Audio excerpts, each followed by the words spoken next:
हम लोग आज प्रश्न पत्र का जो प्रारूप देखे थे उसमें चौथा जो प्रश्न था यानी प्रश्न संख्या 4 पद परिचय का था। और अभी तक हम लोगों ने 8 नंबर के प्रश्न की चर्चा हो चुकी है, क्योंकि हम लोग वाच्य और वाक्य के 4-4 अंक पढ़ चुके हैं। अब आते हैं पद परिचय का 4, जिसमें हम लोगों ने बात किया था कि रेखांकित पदों का परिचय करना होगा।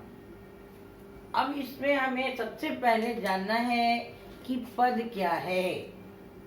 ठीक है भाई, राम कहने से क्या आपको बोध होता है? आप कहेंगे राम शब्द है, लेकिन अगर मैं कहूं कि राम एक लड़का है तो जो राम है वहां पर वो शब्द नहीं है, क्या हो गया? वो राम हो गया पद। अर्थात पद के लिए वाक्य का होना आवश्यक है। समझ रहे हैं? पद भी शब्द ही है, लेकिन शब्द होते हैं स्वतंत्र, उसके लिए वाक्य की अनिवार्यता नहीं होती, लेकिन पद के लिए वाक्य का होना जरूरी होता है। शायद इतनी बात आपकी समझ में आ गई कि पद क्या है। मैंने यहाँ लिखा पद क्या है, तो लिखा कि जब शब्द वाक्य में प्रयुक्त होते हैं पद कहलाते हैं। उदाहरण, राम पुस्तक पढ़ता है, पुस्तक पद है, लेकिन मैं यूं ही पद का आपको वाक्य विन्यास करने दूं तो जब तक वह वाक्य में प्रयुक्त नहीं हुआ तब तक तो वह शब्द ही कहला रहा है। ठीक है, तो पद के लिए वाक्य का होना जरूरी है। अर्थात हमें एक वाक्य दिए रहेंगे और उसमें जिन पदों को रेखांकित किया जाएगा, एक वाक्य के 2 पद, 3 पद, 4 पद भी रेखांकित हो सकते हैं। एक वाक्य के एक पद को भी रेखांकित किया जा सकता है। ठीक है बच्चों, तो पद क्या है? तो जब शब्द वाक्य में प्रयुक्त होते हैं तो पद कहलाते हैं। जैसे राम पुस्तक पढ़ता है, इस वाक्य में पुस्तक क्या है? पद है। राम क्या है? पद है। लेकिन अलग से पुस्तक कहूं तो वो शब्द होगा। तो पद की बातें तो आपके समझ में आ गई। अब हम लोग पद परिचय, जिस विषय को जानना है कि पद परिचय क्या है। भाई, किसी का परिचय आपको कैसे देना होता है? आप अपना भी परिचय देते हैं तो अपना नाम बताते हैं, कहाँ रहते हैं, पिता क्या करते हैं, पिता का क्या नाम है, पूरी बातें बताते हैं ना। यानी आपके बारे में जो विशेष जानकारियां हैं उसको हम परिचय के रूप में देते हैं। तो उसी तरह पद का भी परिचय होता है। अब हमें पहचानना है, इतने दिनों तक हम लोग पढ़ रहे हैं और पढ़ने के क्रम में व्याकरणिक विषयों को पढ़ा है। बचपन से ही पढ़ते आए कि संज्ञा क्या है, लिंग क्या है, वचन क्या है, सर्वनाम क्या है, विशेषण क्या है, और उसकी परिभाषा को भी पढ़ा है और उसके भेदों के बारे में भी जानकारी मिली है हमें।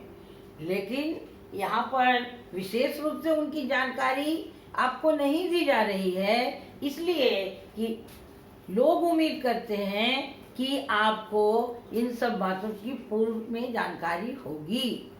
ठीक है, तो अगर किसी पद को व्याकरणिक दृष्टि से हम पहचानते हैं, वो होता है परिचय देना, पद का परिचय देना। किसी भी पद का व्याकरणिक परिचय देना पद परिचय कहलाता है।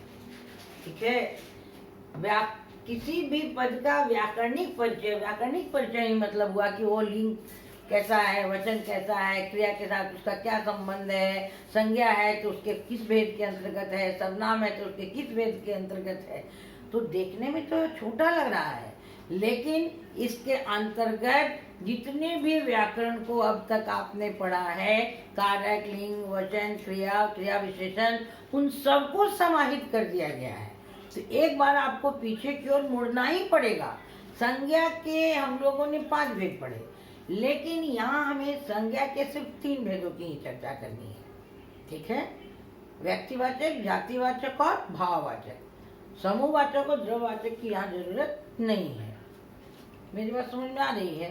तो एक बार आप पीछे जाएंगे कि हमने किन किन विषयों को पढ़ा है और कितनी बातें अब तक हमारे मस्तिष्क में हैं और नहीं, तो उन्हें एक बार देखना पड़ेगा। ठीक है?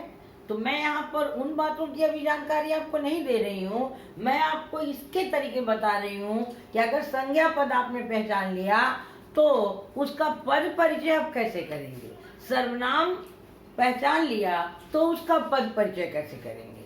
ठीक है? तो व्याकरणिक परिचय देने से क्या तात्पर्य है? तो वाक्य में जो पद आए हैं उनको आप पहचानिए पहले कि वो संज्ञा है, विशेषण है, क्रिया है। अगर आपने पहचान लिया तो आपको ये देखना होगा कि उसके किस भेद के अंतर्गत वो शब्द आ रहा है, वो पद आ रहा है, उसका लिंग क्या है। लिंग तो आप जानते ही हैं, तो दो तरह के लिंग, पुल्लिंग स्त्रीलिंग। तो अगर वो पुल्लिंग है तो पुल्लिंग लिखेंगे, स्त्रीलिंग है तो स्त्रीलिंग। वचन भी दो, एक वचन, बहुवचन, उसकी भी चर्चा। कारक और उसके भेद, तो कारक के 8 भेद ये हम लोग जानते हैं, उसके नाम अगर नहीं याद किए हों, स्मरण नहीं हो तो एक बार से स्मरण करने की जरूरत है। काल बताकर उसका परिचय देना है। ठीक है? अब ध्यान में रखिए कि किन किन पदों का हम कैसे परिचय देंगे। हमने पद तो पहचान लिया कि ये पद है संज्ञा, लेकिन उनका परिचय कैसे देंगे, इस ओर मैं आपका ध्यान आकृष्ट करा रही हूँ। मैंने एक उदाहरण यहाँ लिखा है कि रमेश वहां 10वीं कक्षा में बैठा है। अब इसमें पहला पद क्या है? रमेश। अब रमेश संज्ञा है, ये आपको भी पता चल रहा होगा। तो अगर वो संज्ञा पद है तो उसके परिचय देते समय आप किन किन बातों को ध्यान में रखेंगे? तो अगर वो संज्ञा है तो उसके 3 भेदों की चर्चा आपको करनी है। अगर वो व्यक्तिवाचक है तो व्यक्तिवाचक, अगर वो भाववाचक है तो भाववाचक, अगर जातिवाचक है तो जातिवाचक। तो हमको पता है कि कोई भी नाम जब विशेष रूप से होता है तो व्यक्तिवाचक होता है, तो लिख दिए व्यक्तिवाचक संज्ञा। अब दूसरा है कि उसके लिंग क्या है। भाई रमेश पुल्लिंग है, क्योंकि वाक्य में भी लिखा हुआ है बैठा है, बैठी है नहीं, क्रिया से ही पता लगाते हैं ना। तो रमेश बैठा है, इसलिए वो क्या होगा, लिंग के दृष्टि से पुल्लिंग है। तो भेदों के नाम लिख दिए, तो मैंने लिख दिया व्यक्तिवाचक संज्ञा, लिंग में लिख दिया पुल्लिंग, वचन में लिख दिया कारक। ठीक है, सॉरी, एक वचन, कारक में कर्ता कारक है और क्रिया के साथ उसका संबंध है, क्योंकि उसकी क्रिया है कर्ता, क्रिया का वो करता है, इसलिए स्पष्ट समझ में आ रही है। ये जो मैंने किया रमेश के बारे में बताया, वही हो गया उसका पद परिचय। ठीक है? तो रमेश के को हमने व्यक्तिवाचक बताया और उसके आधार पर उसका परिचय आपको मैंने बता दिया, यानी ये संज्ञा पद का परिचय देने का तरीका हुआ। अब है सर्वनाम पद का। वहां भी सर्वनाम के कितने भेद आपको याद है? 6 भेद हैं। ठीक है? तो यहाँ पर सर्वनाम का भी जरूरत उदाहरण में नहीं पड़ा है, लेकिन सर्वनाम में भी भेदों के नाम 6 भेद हैं, उनमें से कोई एक नाम। और सर्वनाम का पहला भेद है पुरुषवाचक सर्वनाम, ध्यान में है। और उस पुरुषवाचक सर्वनाम के भी 3 भेद हैं। ठीक है? जिसमें हम उत्तम पुरुष, मध्यम पुरुष और अन्य पुरुष कहते हैं। ठीक?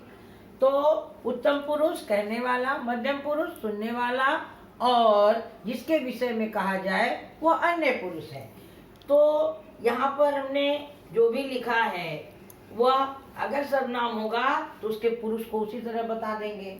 लिंग तो आप बताएंगे ही, लिंग भी समझ में आती है बात, वचन भी, कारक भी और क्रिया के साथ उसका संबंध भी। अभी मैंने यहाँ पर उदाहरण में आपके सर्वनाम के नहीं डाले, आप उसका अभ्यास करेंगे या फिर से मैं इसका अभ्यास कराऊंगी। तीसरा है विशेषण। अब विशेषण में भी 4 भेद हैं विशेषण के, उन चारों में से जो भी आपको लगता हो वाक्य में वो डालेंगे। लिंग बताएंगे, वचन बताएंगे,